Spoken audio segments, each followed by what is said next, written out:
Bonjour à tous, bien amis, bienvenue sur BTV. Je vous souhaite encore une fois de plus une année bénie et radieuse en Christ. Et aujourd'hui, j'ai fortement à cœur de parler de persévérance.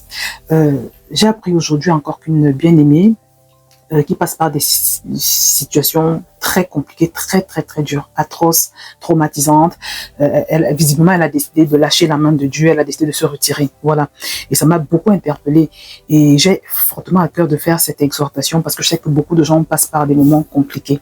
Vous voyez, je sais même pas par quel bout prendre, mais je voudrais juste partager 2 versets avec toi pour te démontrer que non seulement tu ne dois pas te décourager, mais alors pas du tout, ce n'est pas la chose à faire, mais en plus, tu n'es pas la seule personne sur la surface de la terre à vivre des difficultés. Tout le monde a des difficultés. Quand je dis tout le monde, je dis tout le monde, y compris moi-même. Tout le monde a ses combats. Même ton pasteur a ses combats. Il a des combats que tu ne peux même pas soupçonner.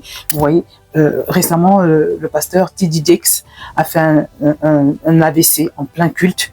Dieu merci, le Seigneur l'a préservé. Vous voyez, donc vous ne pouvez pas parfois imaginer la pression que même les hommes de Dieu ont. Donc en fait, personne n'est laissé de côté. Le diable réclame tout le monde. Mais par la grâce de Dieu, nous avons le Seigneur. Et c'est un privilège parce que comme j'ai l'habitude de le dire, beaucoup qui passent par la même situation que toi ou même pire ne savent même pas qu'ils peuvent trouver du repos en Christ. Vous voyez? Donc, je voudrais déjà partager un premier verset avec toi qui nous dit ceci, Hébreux chapitre 10 au verset 35. « N'abandonnez donc pas votre assurance à laquelle est attachée une grande rémunération, car vous avez besoin de persévérance afin qu'après avoir accompli la volonté de Dieu, vous obteniez ce qui vous est promis. Encore un peu de temps, celui qui doit venir viendra et il ne tardera pas. Et mon juste vivra par la foi, mais s'il se retire, mon âme ne prend pas plaisir en lui. » Waouh! Nous ne sommes pas de ceux qui se retirent pour se perdre, mais de ceux qui ont la foi pour sauver leur âme. Mon frère, ma soeur, quelle que soit la difficulté, quelle que soit la douleur, ne te retire pas. Ne te retire pas. Dieu dit dans sa parole que même si ta mère t'abandonnerait, même si elle t'oublierait, ta propre mère, lui, il ne pourrait jamais t'oublier. C'est la promesse qu'il te fait. N'oublie jamais qu'il n'y a personne qui t'aime comme le Seigneur et que toute chose concourt au bien de ceux qui aiment Dieu. Voilà, j'ai toujours ce verset que je fais retourner à l'intérieur de moi. Dieu a tout fait pour un but et même le méchant pour le jour du malheur. Même dans tes difficultés, Dieu est en train de te démontrer son amour. Voilà, même dans tes difficultés, il est en train de vouloir t'étirer spirituellement. Il est en train de vouloir te pousser à te rapprocher de lui. Moi, je dis toujours que si je n'avais pas eu toutes les difficultés que j'ai eues au début de mon mariage, c'était très dur. Au point où, comme je l'ai témoigné récemment, j'avais recommencé à avoir des idées de suicide. Si je n'avais pas eu toutes ces difficultés, je ne me serais pas rapproché de Dieu comme je m'en suis rapproché. Je ne l'aurais pas connu comme je l'ai connu. Et je n'aurais pas pu avoir la capacité de vous parler, de vous exhorter comme je vous exhorte. N'oublie jamais que ton problème d'aujourd'hui est le médicament pour quelqu'un d'autre demain. Si tu marches avec Dieu, si tu sais dans ton cœur que tu marches avec Dieu, sache que cette souffrance dans ta vie n'est pas en vain. Il l'a vu, c'est lui qui a permis cette souffrance. Mais simplement, il faut que tu comprennes que le Seigneur veut t'emmener quelque part au travers de cette souffrance. Il veut que tu te rapproches de lui. Il veut t'étirer spirituellement, comme je l'ai dit.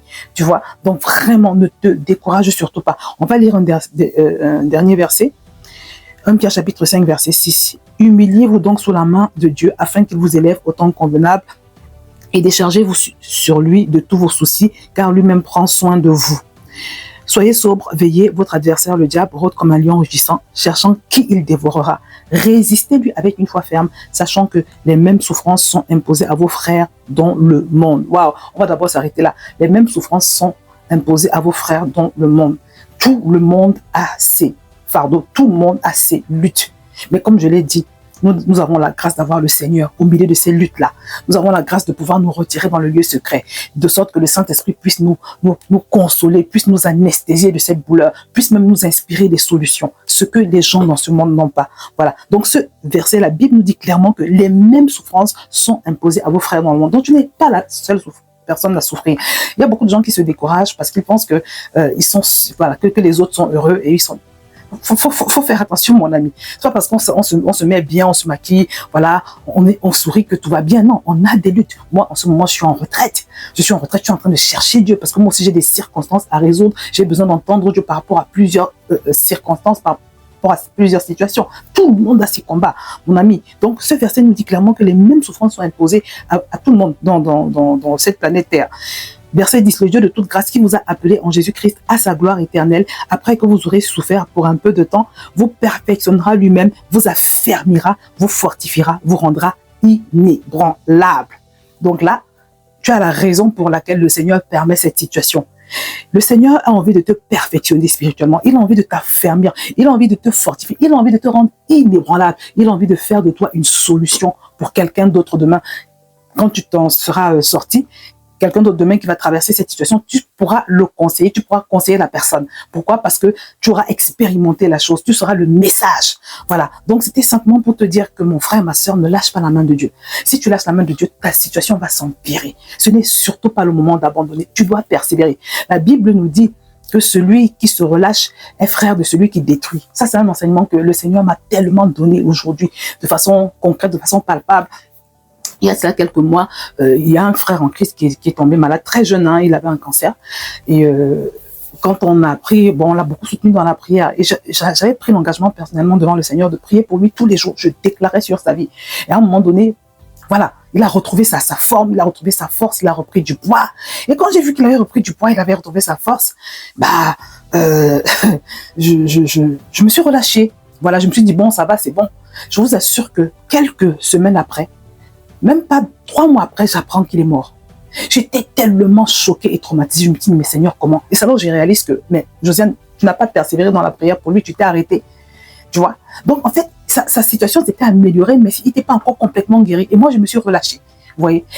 Ça m'a fait très mal. Et l'enseignement que j'ai tiré là-dedans, c'est que nous devons persévérer dans la prière jusqu'au bout, jusqu'à voir ce que nous avons demandé au Seigneur, de voir totalement. Bon, c'est vrai que son état s'était amélioré, mais c'était pas vraiment encore à 100% ça. Donc, ça m'a fait très mal et c'est vraiment un enseignement que j'ai retenu.